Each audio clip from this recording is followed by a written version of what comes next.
الحمدللہ وکفا والسلام علی عبادہ الذین اصطفیٰ اما بعد۔ معزز سامعین و ناظرین، السلام علیکم ورحمۃ اللہ وبرکاتہ۔ ایک نئی ویڈیو کے ساتھ آپ کی خدمت میں حاضر ہوا ہوں، جو کہ انتہائی اہم ہے۔ جتنا بھی ہم نے پڑھا الف سے لے کر یا تک، اس میں اب یہ جو ہم شروع کرنے چاہ رہے ہیں کہ مختلف الفاظ ہیں لیکن ان کی آواز کافی قریب قریب ہے، جو کہ ایک دوسرے کی آواز میں داخل ہونے کے بعد صحیح طرح مخرج اس کا جو ہے وہ ہر کسی کو معلوم نہیں ہوتا، جس کی وجہ سے الفاظ جو ہیں وہ مکس ہو جاتے ہیں، خلط ملط ہو جاتے ہیں۔ اس کی وضاحت کرنے کے لیے آج یہ جو ویڈیو لے کے میں آپ کے خدمت میں حاضر ہوا ہوں، مجھے امید ہے کہ آپ توجہ اور غور سے سنیں گے اور انشاءاللہ آپ کو ضرور اس کا فائدہ ہوگا۔ ہم نے الف سے لے کر یا تک جب پڑھا تو الف، با، تا اور اس کے بعد ہمارے لیے یہ حرف آیا تھا ثا، جو میں نے آپ کو پڑھایا تھا ثا ثا ثا۔ اب اس کے ساتھ یہ میں نے سین لکھا ہے اور اس کے ساتھ میں نے یہ صاد لکھا ہے۔ عمومی طور پر جو تجوید یا تلفظ یا اس کے حروف کے مخرج کو نہیں جانتے تو ان کے لیے یہ سب آوازیں ایک جیسی ہیں، اس کو بھی سا، اس کو بھی سا، اس کو بھی سا۔ لیکن یعنی مثال کے طور پر یہ تا ہے، اس کے اوپر ہم نے اگر زبر لگا دی تو وہ پڑھیں گے سا زبر سا، سین زبر سا، سوا زبر سا، تو سب کی آوازیں ایک جیسی ہو گئی، جبکہ یہ تین مختلف حروف ہیں اور ان کی مختلف آواز ہے۔ اس کو جب ہم کہیں گے تو اس کی آواز ہوگی ثا ثا ثا۔ اس کے بعد یہ ہے تو اس کی آواز ہے سین سین سین۔ اس کے بعد یہ ہے تو اس کو موٹا بھی کرنا ہے اور پر بھی پڑھنا ہے اور آواز بھی اس کی ذرا بھاری ہوگی، صاد صاد صاد۔ اب ہم جب ان تینوں کو پڑھیں گے تو آپ ہر ایک کی آواز کو غور سے سنیں۔ ثا سین صاد ثا سین صاد، یہ تینوں کی آواز مختلف ہے۔ اسی طرح ہم آخر میں انشاءاللہ اس کی پھر پریکٹس کریں گے۔ اس کے بعد الف، با، تا، ثا، جیم، جیم کے بعد ہا۔ یہ ہا جب ہم پڑھتے ہیں تو اس سے ملتا جلتا یہ خا بھی ہے اور اس سے ملتا جلتا یہ ہا بھی ہے۔ اب جب ہم ہا پڑھیں گے تو ہا میں خا کی آواز نہیں آنی چاہیے، اور جب خا پڑھیں گے تو خا میں ہا کی آواز نہیں آنی چاہیے، اور جب ہم خا پڑھیں گے تو خا میں ہا کی آواز یا ہا میں خا کی آواز نہیں آنی چاہیے۔ میں ابھی آپ کو ایک ایک کر کے بتاتا ہوں۔ ہا ہا ہا، خا خا خا، ہا ہا ہا۔ آپ یقین کریں کہ یہ جو الفاظ حروف میں نے لکھے ہیں، ابھی کچھ اور بھی باقی ہیں، انشاءاللہ زندگی رہی تو وہ اگلی ویڈیو میں آپ کی خدمت میں لے کے حاضر ہوں گا۔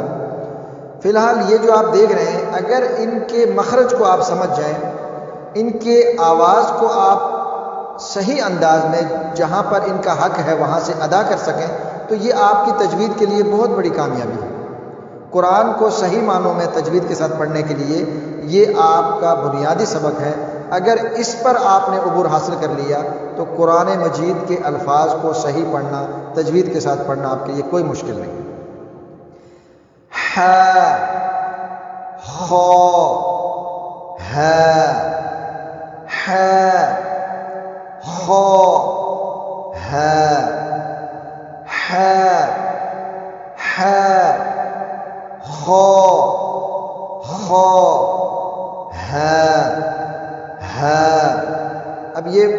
قریب قریب ہیں، لیکن جب ہم ہر ایک کی آواز کو الگ سے سمجھ جائیں گے تو ان کی آوازیں کافی مختلف ہیں، عام آدمی کے لیے یہ ایک جیسے ہیں۔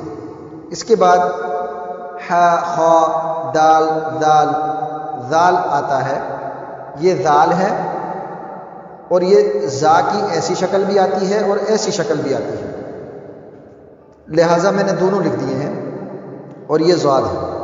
اب عمومی طور پہ پڑھنے والا آدمی جو تجوید کو یا تلفظ کو یا اس کے مخرج کو نہیں جانتا، وہ اسے پڑھے گا زال زبر زا، زا زبر زا، زا زبر زا، ضاد زبر زا، تو پھر ان تینوں کی آواز میں تو کوئی فرق نہ ہوا، لہٰذا اس کو ہم نے کیسے پڑھنا ہے؟ ذال، ذال، ذال، ذال، اور اس کو ہم نے پڑھنا ہے، یہ دونوں ایک ہی ہیں، ز، ز، ز، ز۔ جب ہم کبھی لفظ تذلیل یا ذلیل لفظ جو استعمال کرتے ہیں، اس میں جو ہم زا جو ہمارے منہ سے جس انداز سے نکلتا ہے، بالکل وہی چیز ہے یہ زا۔ ہم عمومی جملے کے اندر ہم کہہ دیتے ہیں کہ فلاں آدمی نے فلاں کو بڑا ذلیل کیا، وہاں ہم کبھی بھی یہ نہیں کہتے ذلیل کیا، فلاں آدمی نے فلاں آدمی کو بڑا ذلیل کیا، ہم ایسے نہیں کہتے، ہم کیا کہتے ہیں؟ فلاں آدمی نے فلاں شخص کو بڑا ذلیل کیا۔ وہ جو ذلیل کے اندر جو لفظ استعمال ہوتا ہے زا، اسی طرح ہم نے اس کو کہنا ہے ز، ز، ز۔ اور یہ جو ذال ہے، اس کا اور اس کا جو انداز کافی ملتا جلتا ہے، ذال، ذال، ذال، ز، ز، اور یہ غاد، غاد۔ آپ جب اپنی زبان کے کناروں کو تھوڑا سا ایسے موڑیں گے، ایسے اٹھائیں گے، مثال کے طور پر یہ زبان ہے تو اس کے جو کنارے ہیں، عمومی طور پہ بچپن کے اندر آپ نے اگر ببل کھائی ہو، اور ببل کھانے کے بعد جو بچے اس کا جو غبارہ سا بناتے ہیں، اور وہ غبارہ بنانے کے لیے اس میں ہوا بھرنے کے لیے جو زبان کا جو انداز اپنایا جاتا ہے، سیم اسی طرح زبان کو بنانا ہے، اور پھر اس طرح بنانے کے بعد جب آواز نکلے گی تو ایک دم 100% اس کی آواز نکلے گی۔ وہ کیا ہے؟ غاد، غاد، غاد، غاد۔ اور جیسا کہ میں نے بتایا تھا کہ ضاد اور صاد اور ضاد پڑھتے ہوئے ہونٹوں کے اندر حرکت صرف یہ ہوگی کہ ہونٹ کھلیں گے اور بند ہوں گے، بس، نہ کہ ان کے اندر کسی قسم کی کوئی اور یہاں سے ایسے یا ایسے یا ایسے کچھ بھی نہیں کرنا ہے، سیدھا سیدھا جو ہے، سیدھا سیدھا ہونٹوں کو کھولنا ہے، غاد، غاد۔ جب ہم اس ضاد کا استعمال قرآن مجید کو پڑھنے میں کریں گے تو سورۃ الفاتحہ کے اندر ہے غیر المغضوب علیہم ولا الضالین، ولا الضاد، ضاد، ولا الضالین، ولا الضاد۔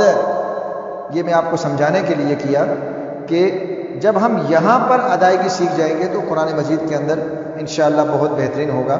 ایک دفعہ میں دہرا لیتا ہوں۔ ث، ث،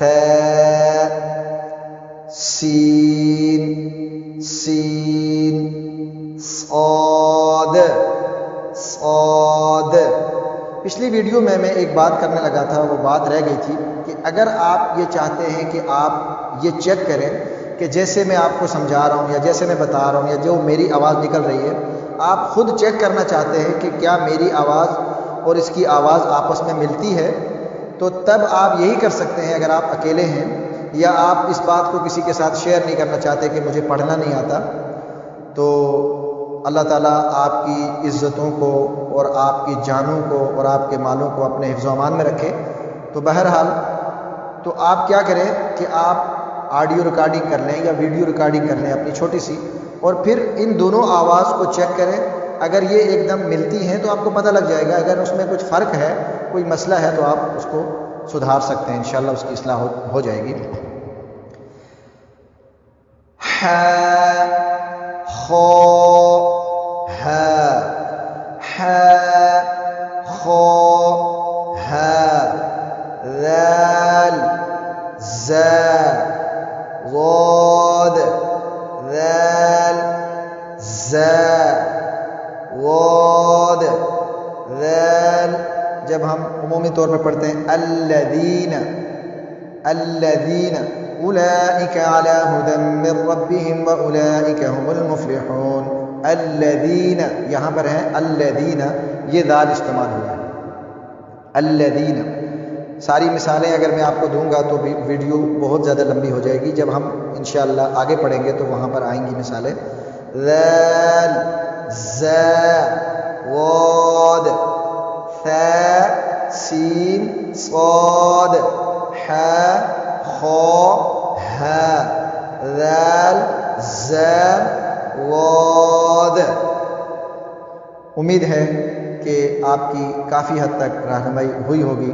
اللہ تعالیٰ سے دعا ہے کہ اللہ رب العزت مجھے صحیح طریقے سے سمجھانے کی توفیق عطا فرمائے اور اس میں میری مدد فرمائے، اور آپ کو سیکھنے میں اور اس کو سمجھنے کے لیے اللہ تعالیٰ آپ کی مدد فرمائے، اور اللہ تعالیٰ ہم سب کو سیکھنے سکھانے کے بعد اس پر عمل کرنے کی، اس کو سمجھنے کی اور اس پر عمل کرنے کی توفیق عطا فرمائے۔ وما علینا الا البلاغ۔